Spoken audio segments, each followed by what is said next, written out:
Chers amis d'Alex de Serrurier, une nouvelle vidéo, cette fois qui concerne l'ouverture par crochetage d'une serrure d'armoire forte avec une clé double paneton.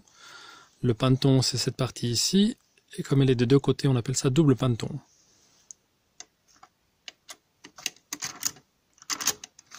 L'idée évidemment, c'est de simuler la clé avec un outil spécifique que je ne vais pas montrer en détail, c'est pas le sujet de la vidéo. Et l'idée, c'est donc de trouver la combinaison par tâton en faisant basculer à l'intérieur 8 plaquettes qu'on appelle des gorges qui correspondent à la combinaison de la clé. C'est une vidéo qui risque d'être un peu plus longue que les autres parce que il y a une certaine difficulté quand même dans ce genre de mécanisme.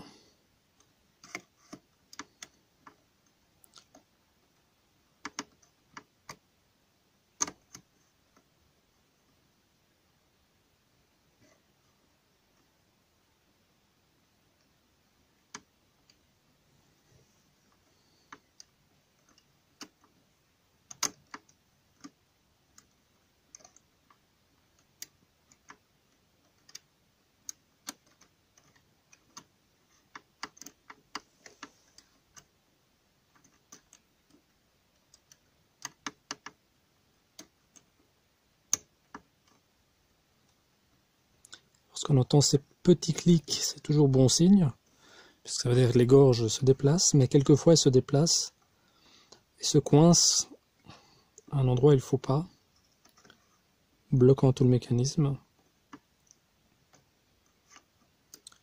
Alors la difficulté, c'est évidemment de passer au-delà de cette contrainte.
Là, ça a bougé un petit peu,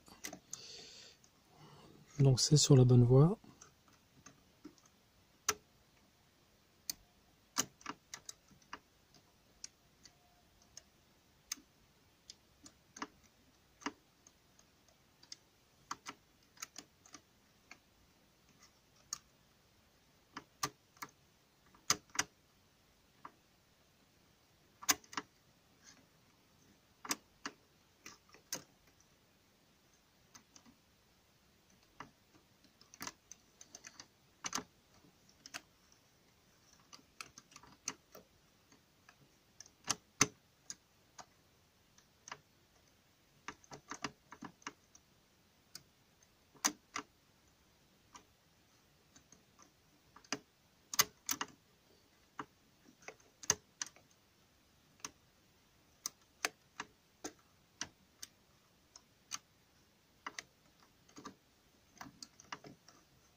Alors c'est une opération très délicate, hein, vous voyez, ça commence à être long déjà les 5 minutes de vidéo.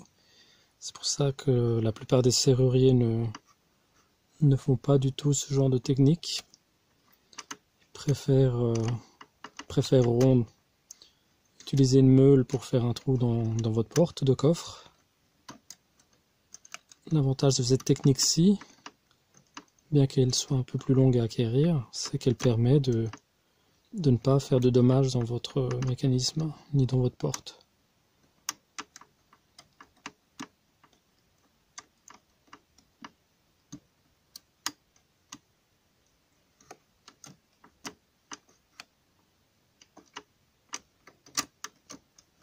Là, c'est retombé, il y a une gorge qui s'est remise au mauvais endroit.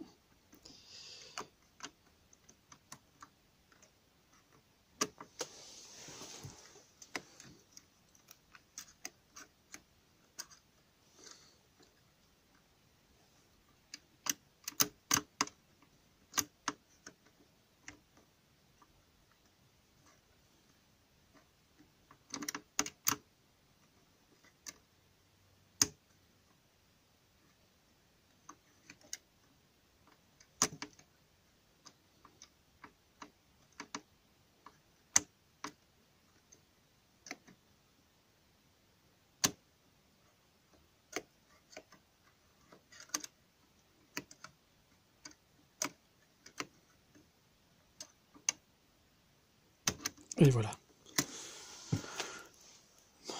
Nom d'une pipe, comme dirait Capitaine Haddock. Voilà. Cette fois, c'était déverrouillé. Alors, je vais essayer, évidemment,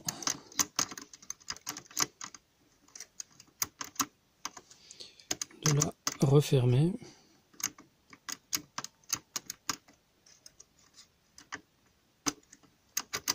Voilà. Ce qui va me permettre de retirer mes outils.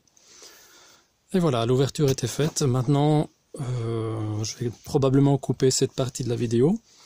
Et j'enchaîne maintenant sur le démontage pour que l'on voit à l'intérieur le mécanisme, comment c'est fait.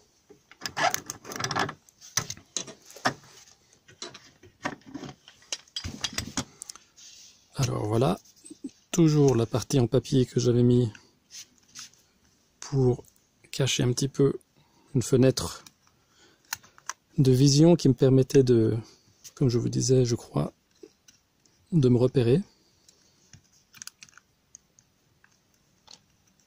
Alors toujours très important lorsque vous avez ce type de serrure d'avoir les vis vraiment serrées à fond. Autrement les gorges à l'intérieur vont se déplacer et vous ne pourrez plus faire d'ouverture. Voilà le petit bout de papier dont le but était de cacher ceci. Vous voyez, lorsque je mets ma clé,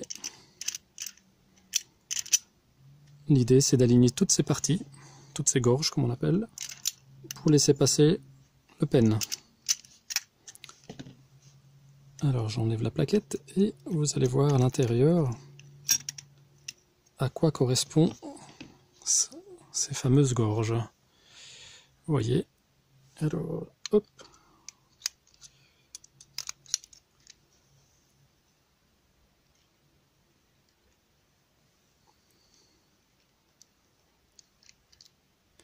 Alors à chaque dent, chaque profondeur ici taillée de la clé, correspond une gorge à une hauteur particulière.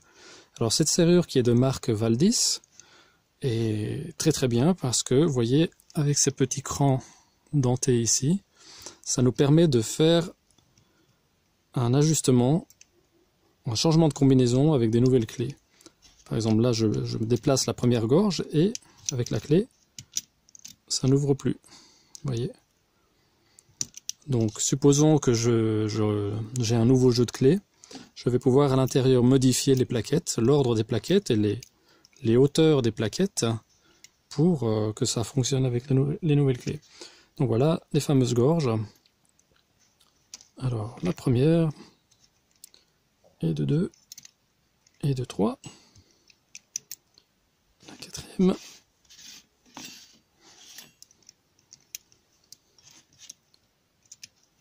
la cinquième. Vous voyez qu'elles n'ont pas toutes le même positionnement ici par rapport aux dents. La sixième, la 7e et la dernière ici. Donc la fameuse 8e.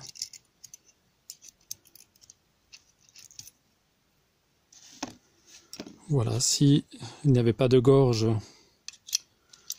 dans cette serrure, on aurait juste à trouver un outil qui nous permet de faire juste la bascule ici. Alors ces gorges, on voit ici qu'elles n'ont pas beaucoup de difficultés au niveau du crochetage, c'est-à-dire qu'il y en a des beaucoup plus difficiles. Il n'y a juste que cette petite dent ici qui peut venir se coincer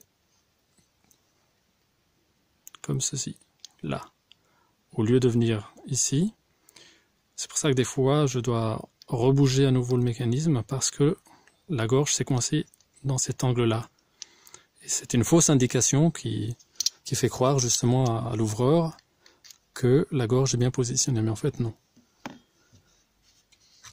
Ça, c'est une gorge d'une autre serrure de marque Mauer et modèle Président.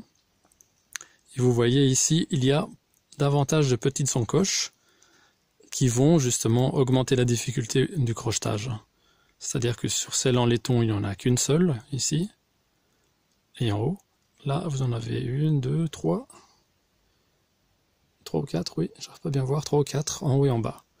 Donc ça peut être autant de fausses positions lorsque vous venez ici, ou là, ou là, ou là, avant d'arriver sur le dégagement. Voilà, c'était une vidéo un petit peu plus longue, enfin vraiment plus longue qu'à l'habitude. J'espère qu'elle aura été didactique pour vous, et puis on se revoit dans une prochaine vidéo. Allez, à bientôt.